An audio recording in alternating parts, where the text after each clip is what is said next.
Hi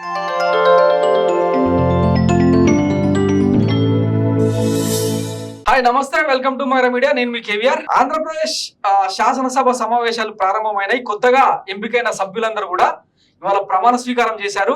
అందులో భాగంగా ఒక సాధారణ శాసనసభ్యుడిగా ప్రతిపక్ష నేత హోదా కూడా కోల్పోయిన వైఎస్ జగన్మోహన్ రెడ్డి అసెంబ్లీలో సాధారణ శాసనసభ్యుడిగా ప్రమాణ స్వీకారం చేశారు. ఒక్కసారి ఆయన ప్రమాణ స్వీకారాన్ని చూద్దాం. జగన్మోహన్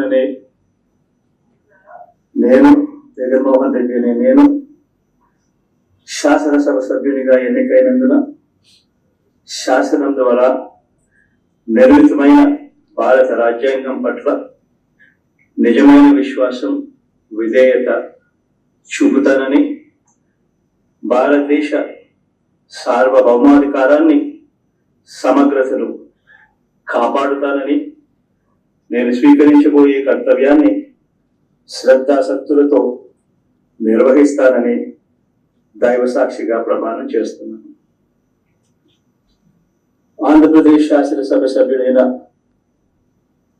వైఎస్ జగన్మోహన్ రెడ్డి అనే నేను సభా నియమాలకు కట్టుబడి ఉంటానని, వాటిని అనుసరిస్తానని, సభా మర్యాదలను పాటిస్తానని, సాంప్రదాయాలను గౌరవిస్తానని దైవ సాక్షిగా ప్రమాణం చేస్తున్నాను.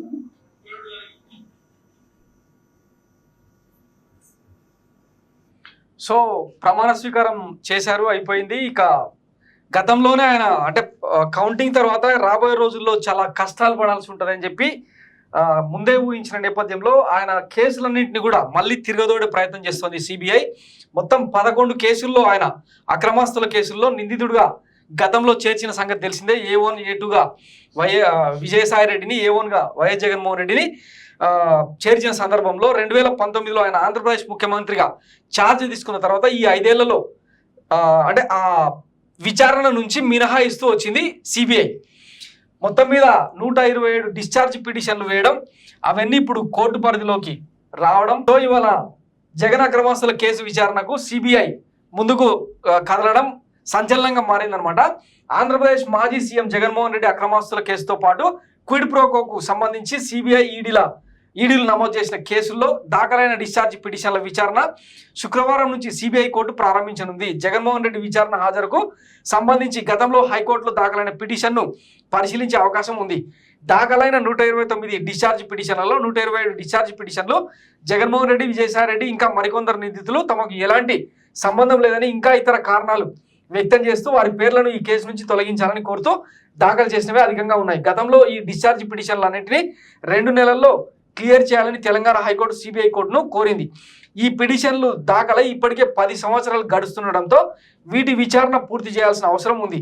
దీంతో శుక్రవారం నుంచి ఈ పిటిషన్ల విచారణ సిబిఐ కోర్టు నిరంతరం కొనసాగనున్నట్లు సమాచారం. సో మొత్తం మీద అప్పుడెప్పుడో 2019కి ముందు కొనసాగిన కేసులన్నీ, అక్రమాస్తుల కేసులన్నీ కూడా మళ్ళీ తిరగదోడే అవకాశం ఉంది. ఒక క్లారిటీ ఏంటంటే, ఇప్పటికే అంటే ఉండవేల అరుణ్ కుమార్ లాంటి వాళ్ళు క్లారిటీ ఇచ్చిన సందర్భం ఏంటంటే, వైఎస్ జగన్మోహన్ రెడ్డి మళ్ళీ జైలుకు వెళ్ళే అవకాశం అయితే లేదు. ఎందుకంటే ఈ కేసులన్నింటిలో మొత్తం 11 కేసుల్లో ఛార్జ్ షీట్లు ఫైల్ అయిన నేపథ్యంలో వాటికి సంబంధించి క్లీన్ చిట్ అన్న రావాలి, లేదంటే కన్విక్షన్ అన్న అవ్వాలి.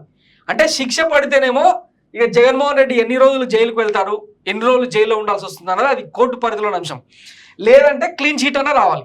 సో ఈ గ్యాప్లో ఆయనను విచారణ పేరుతో వారం శుక్రవారం రోజు ఆయన నాంపల్లి సిబిఐ కోర్టుకు హాజరు కావాల్సి ఉంటుందని చెప్పి ఒక అంచనాకైతే వస్తున్నారు అంతా.